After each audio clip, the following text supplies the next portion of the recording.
And this is a cookie that is so good year round.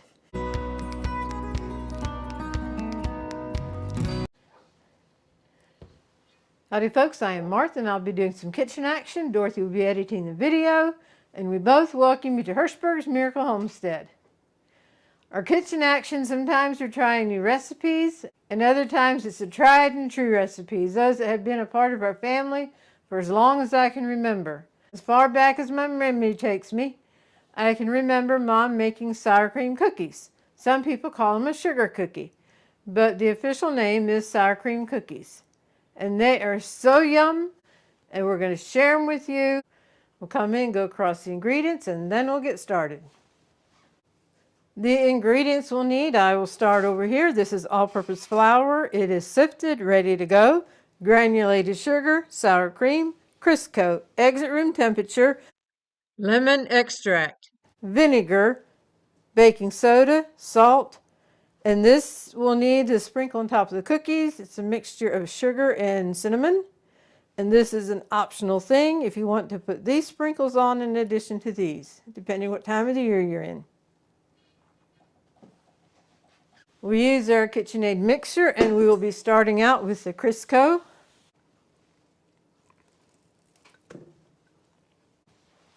And the sugar.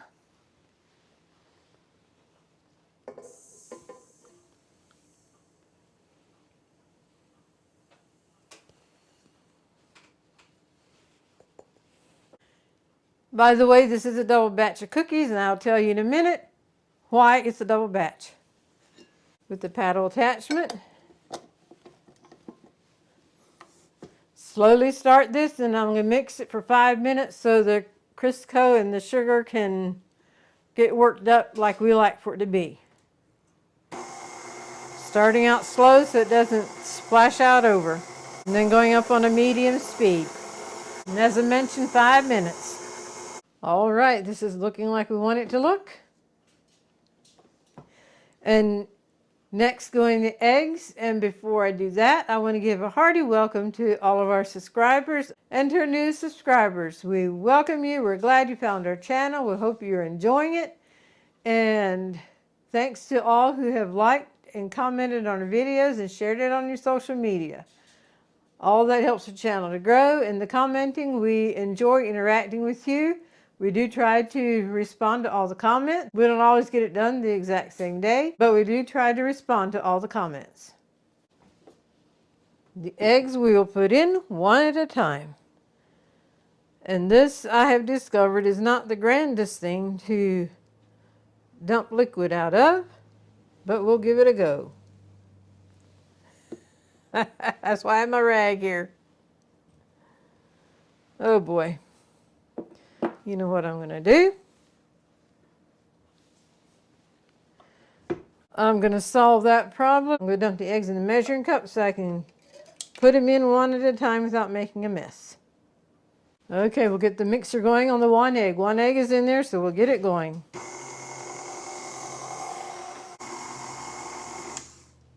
Another egg. Much easier.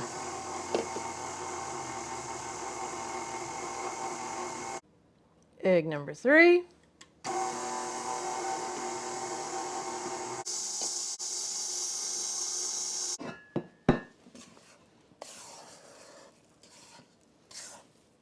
With this being a stiffer batter right now, I can easily take it off the mixer to scrape it down. And then I say that and some batter drops down.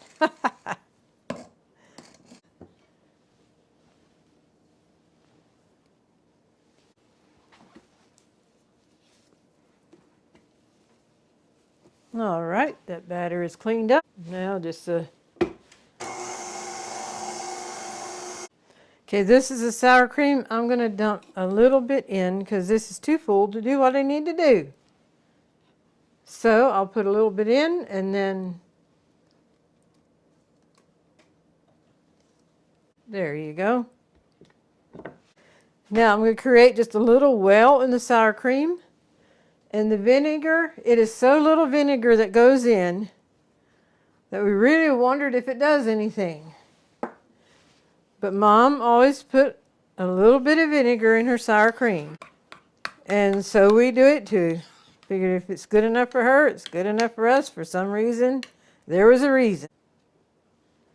One time we did not put it in, and we thought we could tell the difference, but you know, imagination is a pretty big nation. Okay, I'm going to let that sit there just a little bit while I add the lemon extract, salt, and baking soda. I'm going to give this a mix, and then we'll add the rest of the sour cream.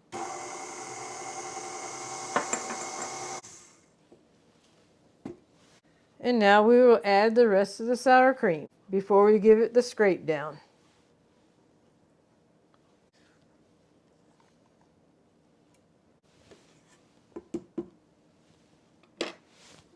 Give that a mix.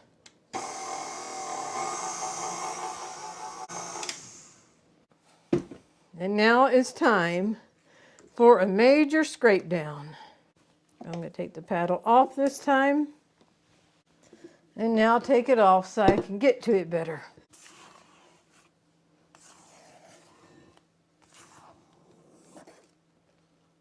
See some thicker stuff along with some runnier stuff. So that needs to incorporate very well. Get everything scraped off the sides and off the bottom.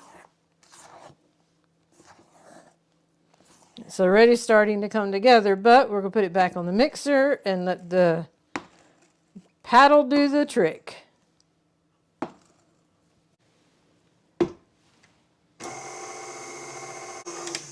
usually doesn't take long. I'll let it drip off a little bit. Okay, I'm looking mighty fine. Now it's time to dump the sour cream mixture to the flour. And I'm just going to get that out of the way.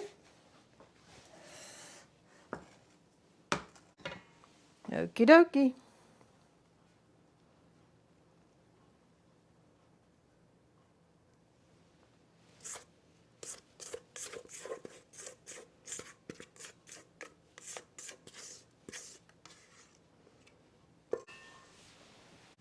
The mixer has done its job, and now it's ready for me to do my job in mixing the flour and the sour cream batter together. So here we go, deep dive in.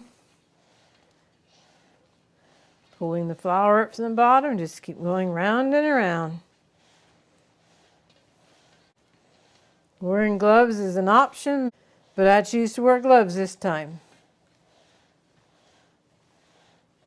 Be sure you get across the edges too, and at the bottom, get everything worked in.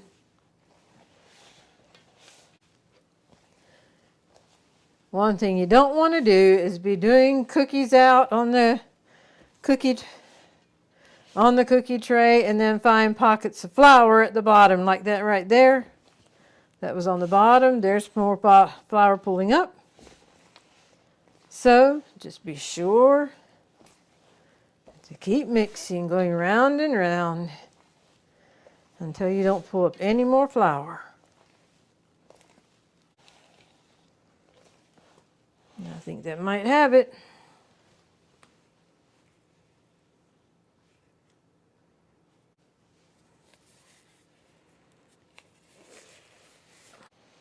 And then I take the spatula across the side. Just pulling it all together on one pile. There we go. Well, Martha has a cookie dough together, and I asked her if it's okay with her if I get our supper in the oven before she starts actually baking the cookies. That way, once she starts baking, she doesn't have to be interrupted because of getting supper together for the oven. And here I have the bottom mixture for tater tot casserole. That's what we're having for supper tonight.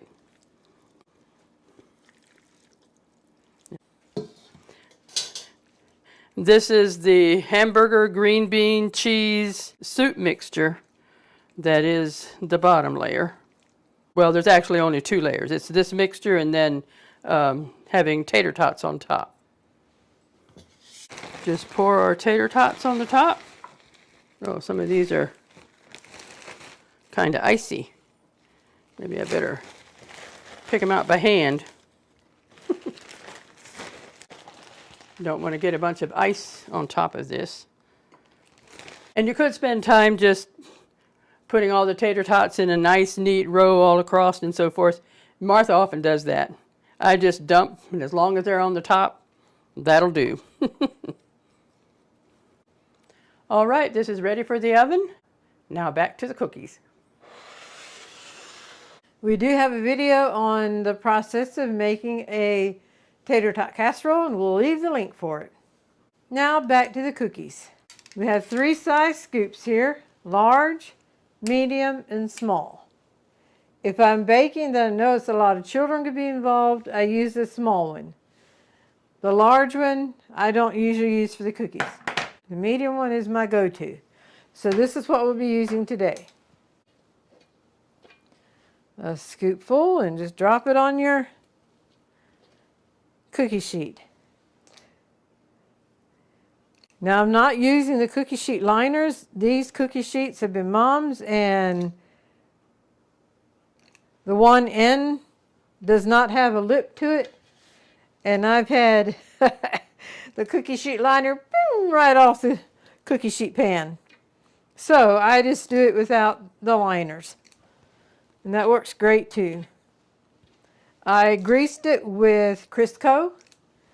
I grease it one time, and then I can go from batch to batch on here without greasing again. And I mentioned that I will let you know why I usually do a double batch of cookies. Those of you who have been with us for a while, you know that I have a twin brother. He's also special needs, and there's some things that he can't have food-wise, but he can have sour cream cookies, and he absolutely loves them. We like to give him an evening snack usually, and these cookies are his evening snack most of the time. Once in a while, we have something else for him. I do a double batch. I'll bake some of them and then put some of the cookie dough in the refrigerator. It lasts very well in the refrigerator. And of the cookies, as I bake them, then we bag them, then we'll put them in the freezer, pull them out as we need them. When those are all, then we get the cookie dough out that was in the refrigerator and bake those and put them in the freezer, and then do the process all over again when we're out of the dough and the cookies. Now this is a cinnamon sugar mixture, and just put a dab on top of each cookie.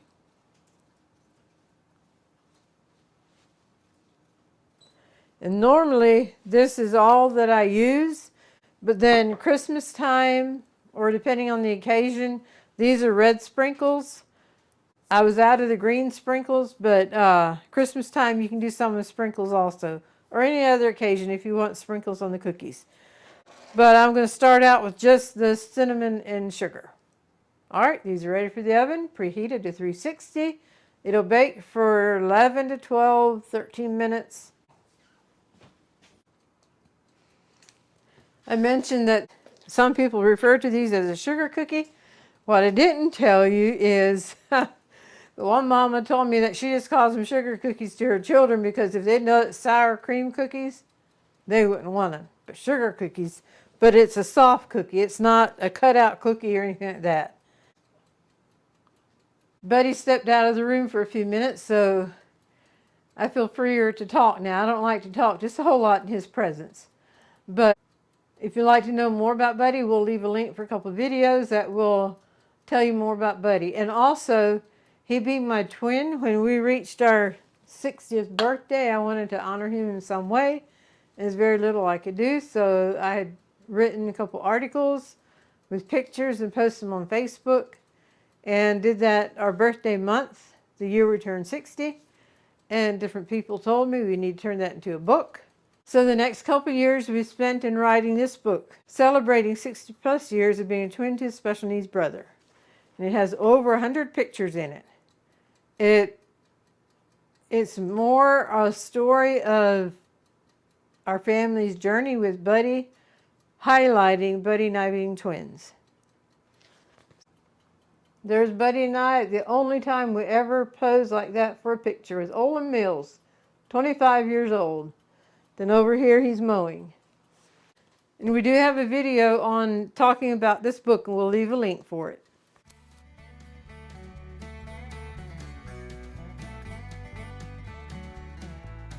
The cookies are placed close enough together that they touch, so I am taking the spatula and coming down, separating the cookies.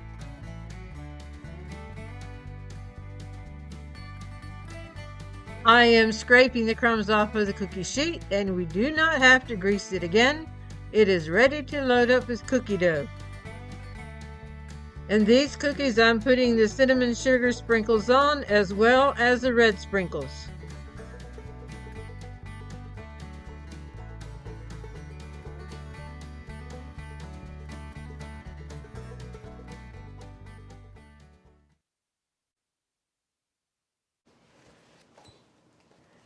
Perfect timing. The cookies are all baked that I'm going to bake now. The tater tot casserole's out, so we will come together and dish it up so you can see what it looks like on the inside under all those good tater tots. Are you ready?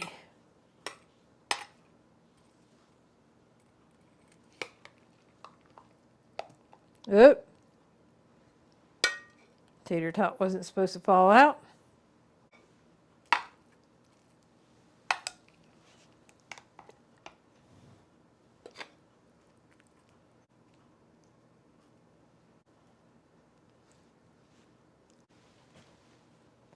And there's a close-up look. I see hamburger, green beans, and evidence of cheese there. In fact, some people like to put cheese on top of the casserole, but there's enough in it that we choose not to. But it does make a pretty presentation to have cheese on top of it yet. But yes, and of course you see tater tots. I'm one that likes applesauce with my casseroles, so I'm going to have applesauce with mine yet. There's one thing I have to do yet for the cookies, and that is bag them up for the freezer. I had to run up to church a little bit, so I just put saran wrap over this. We like to put some cookies in regular Ziploc bags, so depending what occasion comes up, if they need to leave the house and the bag not return, they're fine. The Ziploc bag can go. But for Buddy's cookies that we know can reuse the bags, we have the quart size reusable bags. Now, the Ziploc bags, you can reuse those too, but they are more likely to have a hole puncture in it. These are a heavy duty reusable Ziploc bag. Now, I will mention this. If you are unfortunate and have arthritis in your fingers, this is probably not what you want, because they are hard to close, and that is hard on your fingers. But if you want to get it and try it, that's up to you. But I thought I'd mention that if you do have arthritis in your hands, your fingers, these are a little bit harder to close. And these will be for Buddy here. It's always such a satisfied feeling knowing cookies are in the freezer. Got that too full. Let me take a couple out. Okay, now.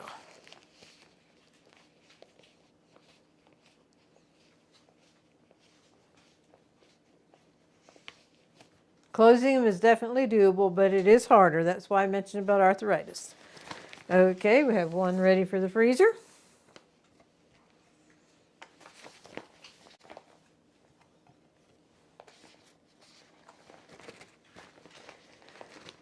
Be interesting to know what some of your favorite cookies are that you remember from your childhood. Because as I said, I think I mentioned this earlier, that I don't remember ever not having sour cream cookies. That was one cookie that Mom made from little on up.